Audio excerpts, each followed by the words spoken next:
they vanished without a scream. 98 nuns were wiped from the face of the earth, and yet, every night, their voices continue to pray beneath the cold vaults of the empty chapel. No one knows where they are, but everyone hears their whispers. In October 1962, the convent of Santa Isabel suddenly fell silent, as if the life had been sucked out of it by an invisible breath. Perched atop a windswept hill in northern Spain, the building had dominated the landscape for centuries, its gray stone walls seemingly defying time. That morning, residents of the village below saw the heavy wooden doors ajar, swinging in the icy wind. This in itself was an anomaly. The nuns lived in strict seclusion and never, even to receive a visitor, left the doors open. When some villagers dared to cross the threshold, they were overcome by a strange impression, that of a place frozen in motion. The refectory, bathed in a cold light filtering through the opaque stained glass windows, still displayed steaming bowls, half-sliced bread, and hastily arranged cutlery, as if the meal had been abruptly interrupted. But not a single overturned chair, not a single scream, nothing that betrayed visible panic. Even more disturbing, no fresh footprints on the dirt floor, as if no one had left the convent through the front door. The dormitories offered the same chilling sight. The beds were impeccably made, rosaries laid out on the pillows, clothes folded at the foot of the bunks. Everything exuded perfect order, a voluntary departure, but a departure that left no human trace. The windows were closed from the inside, the locks intact, with no sign of forced entry. The old village priest, who had also gone up to inspect the place, later reported feeling a presence behind him, a cold breath on the back of his neck, before briefly hearing muffled chanting, like a murmur of prayers, which faded as soon as he entered the cloister. In the chapel, the scene was even more disturbing. All the candles had been burned down to the last drop of wax, as if the entire night had passed. The air smelled of burning incense, thick, almost suffocating, mixed with the aroma of cold wax and damp stone.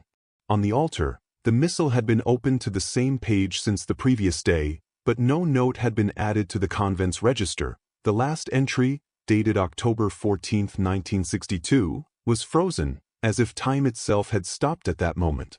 That day, 98 women disappeared, erased from the world without a single witness. Neither the army nor the civil guard found the slightest trace. No footsteps, no carts, no animals alerted during the night.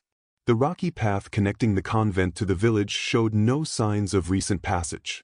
Some said the cloister stones retained an echo, like a dull vibration, the remnant of an unfinished prayer. Others claimed to have seen shadows moving behind the refectory windows several days after the disappearance. The official investigation concluded it was a mass escape, but no one in the village believed it. The sisters had lived cloistered for, at times, more than 20 years.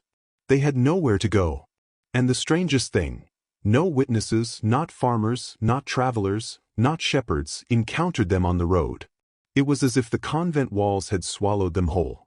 Some whispered that Santa Isabel was no longer a consecrated place, but a stone prison where something older than the Christian faith had awakened.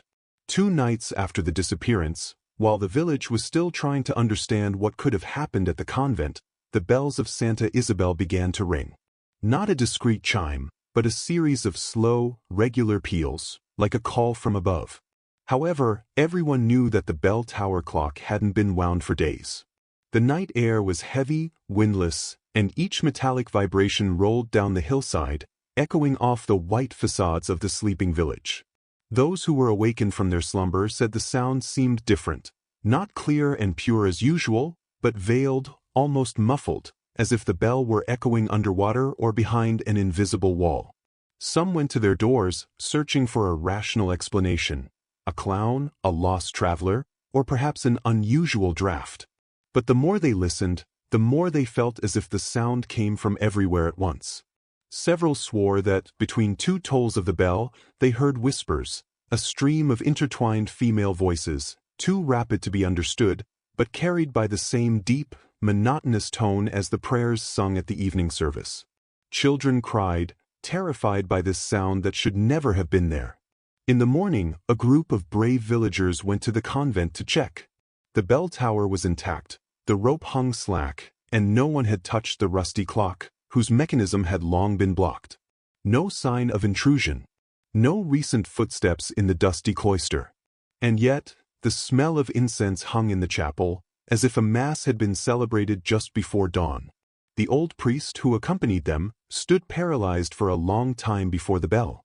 Later, he said he still seemed to hear, very faintly, a last echo mixed with the wind, not a metallic sound, but human breathing, a collective sigh, as if the bell were breathing. From that moment on, the entire village began to feel an invisible weight. The silence of the day became supernatural, too perfect, as if the fields themselves were holding their breath. At night, the dogs no longer howled. They whined, tails low, eyes fixed on the hill. No one wanted to admit it, but everyone was afraid to look at Santa Isabel. It was said that its windows sometimes glowed with a pale glow, as if candles were lit inside, even though the convent had been empty for several days. And always, the inhabitants remembered those bells that rang alone, recalling a service no one else should celebrate. The priest sent to the convent of Santa Isabel arrived at dusk, when the light fades and the shadows seem denser than elsewhere. As soon as he set foot on the threshold, a pungent smell seized his throat, not that of sweet, sacred incense, but of a perfume reduced to ash, as if the prayers had faded too quickly. It was no passing scent. It clung to his clothes, to his skin, like a tenacious presence. He walked slowly through the cloister, each step echoing too loudly for an empty space. He had the feeling someone was waiting for him. The further he walked, the heavier the air became. The corridors seemed to close behind him, and the rare rays of light filtering through the stained glass windows twisted on the stone slabs, creating shifting silhouettes that disappeared as soon as he looked at them. At every turn he felt a pressure on the back of his neck, as if invisible eyes were tracking his every movement. He tried to pray silently, but his words sounded hollow, muffled, as if they were being swallowed by the walls themselves. He entered the master bedroom. The impeccably made beds suddenly seemed menacing, not a crease out of place, not a trace of human agitation. As he passed the pillows, he swore he heard a faint rustle, like fabric brushed against his fingertips. Yet no one was there. In the chapel, the sensation became unbearable. The burned-out candles left long black trails on the altar, like frozen tears. The silence was no longer silence. It was too full, as if something were hiding behind it, covering the air with barely audible murmurs. When he recounted his experience to his superiors, he chose his words carefully, knowing they wouldn't believe him. He spoke of the smell, the sensation of icy breath brushing his face, and above all, the haunting sensation of being watched by a multitude of gazes he couldn't identify. In every shadow in the hallway, there were eyes, he said. But his account was met with awkward silence. His superiors refused to investigate further. Officially, the matter wasn't spiritual. It was a temporal mystery, best left to the civil authorities. Unofficially, some feared that the evil haunting Santa Isabel was feeding on the attention it received. For the priest, that night never passed. Even years later, he claimed that when he closed his eyes, he could still smell that acrid, oppressive smell and see those shadows where the light broke. He said the convent wasn't empty, it was inhabited by something he should never have encountered. A year passed. The mystery sank, the rumors dissipated, and the silence surrounding Santa Isabel became almost bearable. Then, one autumn morning, a shepherd leading his flock to a remote valley made a discovery that sent shivers through the entire village. A nun's veil, caught in a gnarled oak branch, 20 kilometers from the convent. The fabric fluttered in the wind like a funeral sash. There was no body, no footprints, nothing human nearby. The dirt around the tree was dry, untouched, as if no one had stepped on it for months. The shepherd approached cautiously, extended his hand, and immediately drew back. On the white veil, a dark mark spread, jagged, like a burnt hand, raw on the fabric. The smell emanating from it was not of damp or moldy fabric. It was a pungent, metallic, almost unbearable odor, similar to that felt after a fire. When he brought the object back to the village, a feverish commotion gripped the inhabitants. Some claimed to recognize it as the veil of Sister Maria, one of the convent's oldest nuns, though no evidence could confirm this intuition. The civil guard examined the fabric. No blood, no tears, no signs of a struggle. The black stain, however, resisted any cleaning, as if it had been etched into the fibers by a supernatural heat. No expert could determine its origin. The news spread quickly, sparking fears that time began to dispel. How could a nun's veil have ended up so far away, in a place where there was no path? How to explain the complete lack of human traces around the tree? And, above all, to whom did that footprint belong? One witness later reported that, as he approached the veil, he felt a strange heat, as if the fabric retained a residual energy. Another swore he heard, at the exact moment the veil was being unwound, a faint, almost inaudible chant coming from nowhere. Fear reignited in the village. Some avoided passing near the path that led to Santa Isabel. It was said that on certain nights, the wind carried the smell of ash and burnt wax to the doors of houses. For the more superstitious, the mark on the veil was not human. It looked less like a hand than the shadow of a hand, a trace left by something that should never have touched the earth. In 1974, more than a decade after the nun's disappearance, 3 theology students decided to spend the night in the abandoned chapel of Santa Isabel. They wanted to prove that the rumors were nothing more than rural superstition and that no spirits haunted the convent. They arrived with a tape recorder, a notebook for their observations, and a kerosene lamp. From the first hours, nothing unusual happened. No voices, no movement, only the distant creaking of wood in the wind. They even laughed at the stories told in the village, convinced they would only capture the sound of silence. But around 2 in the morning, the recorder registered something different. None of the 3 heard it at the time. The chapel seemed completely silent to them. Yet, when they listened to the tape the next day, their faces paled. Above the crackling wind and the hiss of the microphone, a deep, regular melody emerged, psalms sung in a low voice. And these weren't a few confused voices, they were 98 distinct voices, perfectly in tune, like an invisible choir celebrating a forbidden service. One of the students tried to count the vocal timbres and always came up with the same number. This detail chilled the village's blood, for it was precisely the number of nuns who disappeared in 1962. The report, written in black and white, was sent to the faculty. Audio experts were called in. No external noise could have produced such harmony, and the voices seemed to come from within the walls themselves, not from the surrounding air. The recording was studied.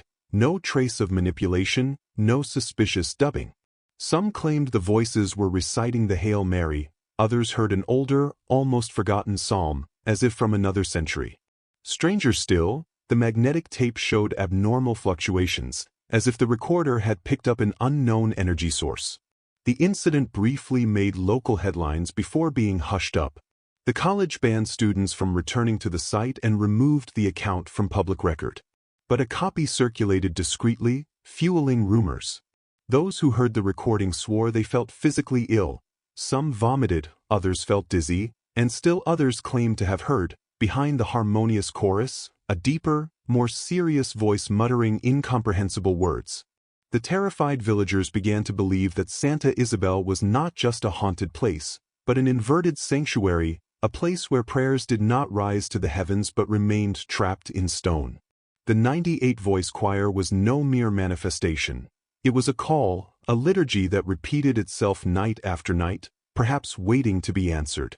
The walls of the convent of Santa Isabel hold within their cold stone the secrets of a forgotten time, a time when light and shadow intertwined infinitely.